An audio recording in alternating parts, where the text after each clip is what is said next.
తెలుగు రాష్ట్రాలు ఒక్కసారిగా ఉలిక్కిపడ్డాయి. కర్నూలు ఘోర రోడ్డు ప్రమాదంతో మరి ముఖ్యంగా బస్సు ప్రమాదానికి సంబంధించి మాట్లాడుకునే క్రమంలో ఈ ప్రమాదంపై పోలీసుల విచారణ ప్రారంభమైంది. ఘటనా స్థలానికి చేరుకుంది ఫోరెన్సిక్ టీం. ఫోరెన్సిక్ నిపుణులు ఘటనా స్థలానికి చేరుకున్నారు. 20 మంది ప్రయాణికుల ఆచూకీ కోసం ప్రస్తుతం ఆ ప్రయత్నాలు జరుగుతున్నాయి. బస్సు డ్రైవర్లను విచారించడం జరుగుతోంది పోలీసులు. కర్నూలు ప్రభుత్వ ఆసుపత్రిలో క్షతగాత్రులకు చికిత్స అందిస్తున్నారు అధికారులు. మృతుల్లో అత్యధికంగా ప్రయాణికులు ఉన్నది వాళ్ళు హైదరాబాద్ వాసులే కావడం ప్రస్తుతం నగరాన్ని తీవ్ర దిగ్భ్రాంతికి గురి చేస్తుంది. ప్రమాదంపై ముఖ్యమంత్రి రేవంత్ రెడ్డి తీవ్ర దిగ్భ్రాంతి వ్యక్తం చేశారు. ఘటనా స్థలానికి వెళ్లాలంటూ గద్వాల ఎస్పీ కలెక్టర్కు ఆదేశించారు ఆయన. మృతులు వనస్థలిపురం, బీరంగూడ, మియాపూర్, చింతల్, ఎస్ఆర్ నగర్, కూకట్పల్లికి చెందినవారు కావడం ప్రస్తుతం వాళ్ళని ఆ కుటుంబాన్ని తీవ్రంగా కలిచివేస్తోంది. ఆ దృశ్యాలు మీరు చూడడం జరుగుతోంది. ఆ బస్సు ప్రమాదానికి గురైన తర్వాత మీరు చూస్తున్నారా రెడ్ మార్క్లు, ఆ బస్సు ప్రమాదానికి గురైన సందర్భంలో అది మీరు చూడొచ్చు. సెకండ్ బాక్స్లో ఆ బైక్ బస్సు కిందకి ఎలా వెళ్ళిపోయిందో ఆ విజువల్ మీరు చూడొచ్చు. బస్సు కిందకు బైక్ దూసుకు వెళ్ళిపోయిన నేపథ్యంలోని ఈ ప్రమాదం చోటు చేసుకుంది. ఆ దృశ్యాలు చూస్తే మీకు అర్థమవుతోంది. ఆ విజువల్ మీరు చూడొచ్చు. ఆ ఫ్యూయల్ ట్యాంక్ మనకి ఇక్కడ కనిపిస్తోంది. ఆ బైక్కి సంబంధించి ఆ బైక్ ఇటు బస్సు కిందకి వెళ్ళిపోయిన సందర్భం. ఈ క్రమంలోనే ఆ ప్రమాదం చోటు చేసుకుంది. ఇంతటి ప్రమాదానికి కారణం ఆ విజువల్ మీరు చూడడం జరుగుతుంది. ఆర్టీవీ స్క్రీన్ మీద ఎక్స్క్లూజివ్గా ఆ విజువల్. మరి ముఖ్యంగా బస్సు ముందు భాగాన్ని మీరు చూస్తున్నారు. ముందు భాగానికి సంబంధించి బైక్ ఢీకొట్టింది. బైక్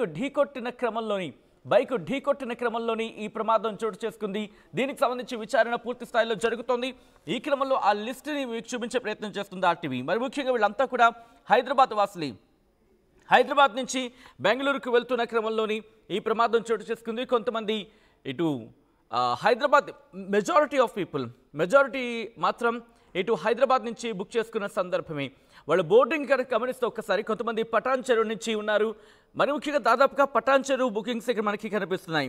పటాన్ చెరువు నుంచి వీళ్ళిక్కడ పటాన్ చెరువు నుంచి బోర్డింగ్ వీళ్ళది. వాళ్ళ కాంటాక్ట్ నెంబర్స్ డీటెయిల్స్ కూడా దీంట్లో ఇచ్చిన సందర్భం ఉంది. దాదాపుగా వీళ్ళంతా కూడా పటాన్ చెరువు నుంచి అంటే అర్థం చేసుకోవచ్చు. దాదాపుగా 1, 2, 3, 4 మ్యాక్సిమం వీళ్ళంతా కూడా హైదరాబాద్ వాసులే కావడం ప్రస్తుతం ఆ కుటుంబాల్లో తీవ్ర దుఃఖాన్ని నింపింది. 40 మందిలో 20 మందికి పైగా మృతి చెందారనేది మనకు అందుతున్న సమాచారం. దీంతో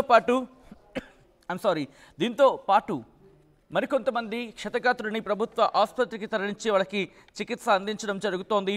ఈ నేపథ్యంలో నగరంలో ఒక్కసారిగా విషాదం నెలకొంది. ఎందుకంటే గాఢ నిద్రలో ఉన్నవాళ్ళు ఇటు హైదరాబాద్ నుంచి రోజు కొన్ని వందలాది మంది కాదు వేలాది మంది ప్రయాణం చేస్తూ ఉంటారు. ఆ వేలాది ప్రయాణికుల్లో ఇటు బెంగళూరుకు వెళ్తూ ఉంటారు, ఇటు వైజాగ్కి వెళ్తూ ఉంటారు, విశాఖపట్నానికి వెళ్తూ ఉంటారు, దాంతోపాటు చెన్నై ఇలా వివిధ ప్రాంతాలకు వెళ్తూ ఉంటారు. వాల్వో బస్సుల్లో ప్రయాణం చేస్తూ ఉంటారు. ఎందుకని లగ్జరియస్గా ఉంటుంది. కాస్త మరి ముఖ్యంగా చెప్పాలంటే కాస్త సేఫ్గాను లేకపోతే కాస్త సెక్యూర్డ్గాను కాస్త పడుకొని వెళ్ళొచ్చును ఇలా రకరకాల కారణాలతో ఇటు ఈ ఓల్వో బస్సెస్ని బుక్ చేసుకుని ప్రయాణం చేస్తూ ఉంటారు. అటువంటిది వాళ్ళు గాఢ నిద్రలో ఉండగా ఒక్కసారిగా మృత్యువు బైక్ రూపంలో వచ్చి ఆ బస్ని ఢీకొట్టింది. ఈ బస్ని ఢీకొట్టిన క్రమంలో బస్సుకు ఒక్కసారిగా మంటలు అంటుకోవడంతో పూర్తిగా దగ్ధమైపోయింది ఆ బస్సు.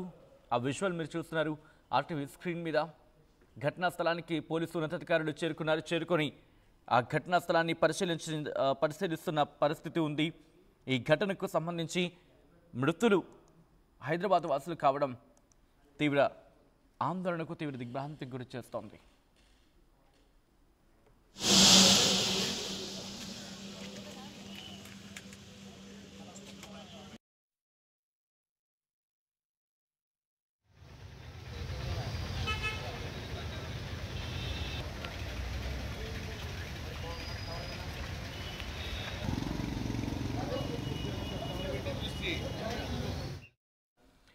విజువల్ మీరు చూస్తున్నారు.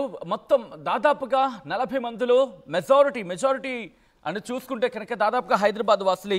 ఈ నేపథ్యంలో ఈ ఆందోళన పరిస్థితి ప్రస్తుతం ఈ విషాదం హైదరాబాద్ది అని చెప్పుకోవడంలో ఎటువంటి అతిశక్తి లేదు. దాదాపుగా కాదు మొత్తం అంతా అందరూ కూడా హైదరాబాద్ వాసులే. అందరూ కూడా ఆ లిస్టు మీరు చూస్తున్నారు. మొత్తం ప్రయాణికులంతా హైదరాబాద్ వాసులే. మొత్తం ప్రయాణికులే. వీళ్ళలో అప్పర్ కావచ్చు వాట్ ఎవర్ ఇట్ మీ మొత్తం బస్ అంతా హైదరాబాద్ వాసులు అంటే ఎటువంటి పరిస్థితి ఉందో అర్థం చేసుకోండి. 42 మంది ప్రయాణికులు ప్రయాణం చేస్తున్న సందర్భం. ఈ క్రమంలో ఆ అంశానికి సంబంధించి అంటే హైదరాబాద్ వాసుల ఒకసారిగా మాట్లాడుతూ ఉంటే దుఃఖం వస్తోంది. హైదరాబాద్ వాసులు మరణించడం, ఆ ఘటనలు మరి ముఖ్యంగా బెంగళూరు వెళ్తుందంటే టెకీస్ అయ్యే అవకాశం ఎక్కువగా ఉంటుంది.